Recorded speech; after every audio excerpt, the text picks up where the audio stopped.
Yuriorkis Gamboa versus Terence Crawford. I just watched this fight, and what a fight. I gotta say, this was the first championship fight since Frazier fighting, forget who it was, but since the 70s, and I gotta say, first championship fight there in a while, and it was a great fight.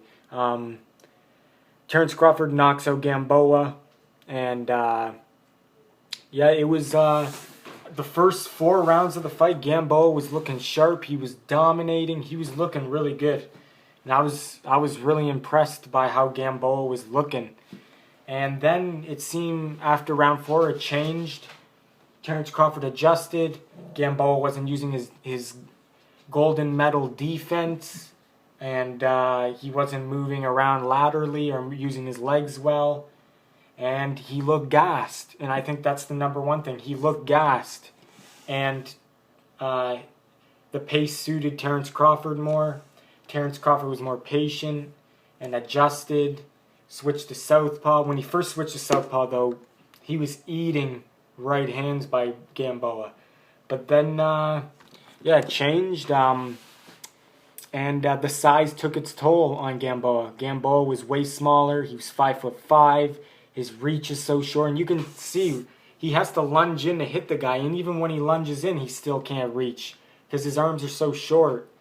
So Terence Crawford, 5'8", way taller. Reach was the main thing. He was way more. His arms were way longer. And Gamboa always had this problem.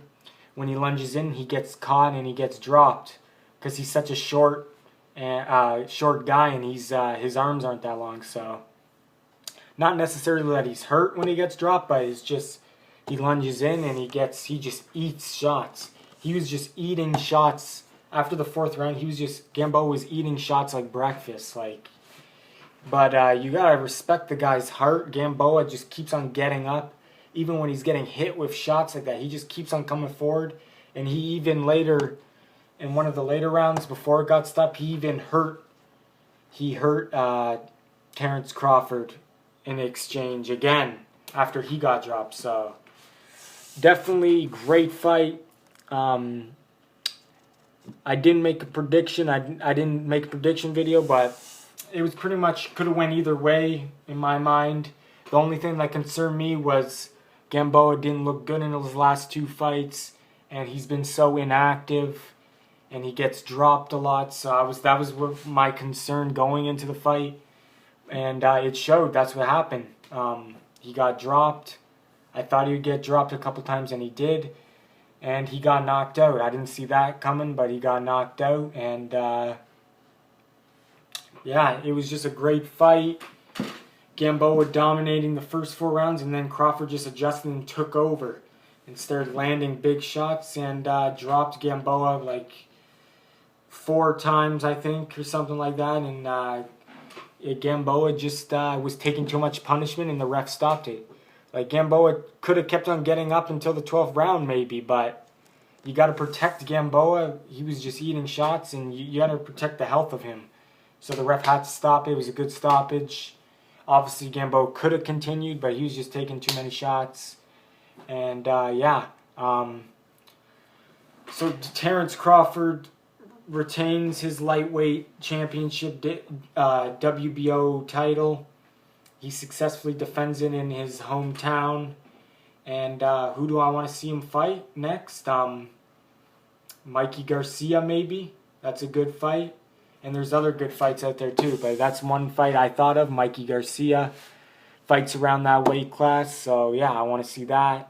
And Gamboa, maybe go back to the drawing board, face someone like Brandon Rios. But the thing with Gamboa, he has trouble dealing with guys who've got reach and are skillful and are bigger than him because his arms are so short. It's just hard for him to make up that distance. And especially when he gasses out, then in my opinion, he gassed out and he just didn't look good after the 4th round. And then his defense was really bad. So anyway, Gamboa, go back to the drawing board, face someone lower caliber, and get back on get back on the winning streak. But anyway, Gamboa showed he's a warrior, kept on fighting until the end. Crawford showed that he's a very skillful fighter and very smart and patient, and waited until the right moment. He waited until Gamboa gassed a bit, and then he just took over. And he did it doing the southpaw too, and he's not regularly a southpaw, so that's impressive. I always like a fighter that trains both styles. I think that's really, it prepares you, and it's just good to train both. I think, like, I train both, and I think it's good to train both southpaw and orthodox. And if you can fight in both of them, that's great. That's good because you can change it up on your opponent. So anyway, it was a great fight. Possibly one of the fights of the year after Matisse Molina. This is definitely maybe in the top 3 fight of the year. Maybe. I think it's got to be in the top 3 fight of the year, this fight. It was back and forth for a lot. Gamboa was dominating the start. Then Crawford started dominating, and then it went back and forth, and then Crawford dominated and knocked out Gamboa. So, great fight. Crawford wins by knockout, goes to 24-0, 17 knockouts. Gamboa goes to 23-1, 16 knockouts. So, yeah.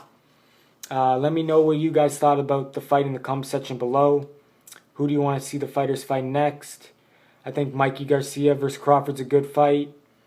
And Garcia does get dropped a lot. He gets dropped by guys when he gets kind of like he has when he tries to close the distance. Garcia has a tendency to go down and get dropped. So maybe Crawford could take advantage of that. So who knows? Mikey Garcia would be the favorite, obviously, though. But anyway, let me know what you guys thought about that fight in the fight in the comment section below. I thought it was a really good fight. Definitely in the top 3 fight of the year so far, behind Molina and Matisse. But yeah, subscribe if you like my videos, like them, and yeah, I'll see you in the next video. And yeah, I think that's it. Yeah, great fight. Gamboa looked sharp, then gassed out. Crawford took over, adjusted, knocks out Gamboa. Thanks for watching.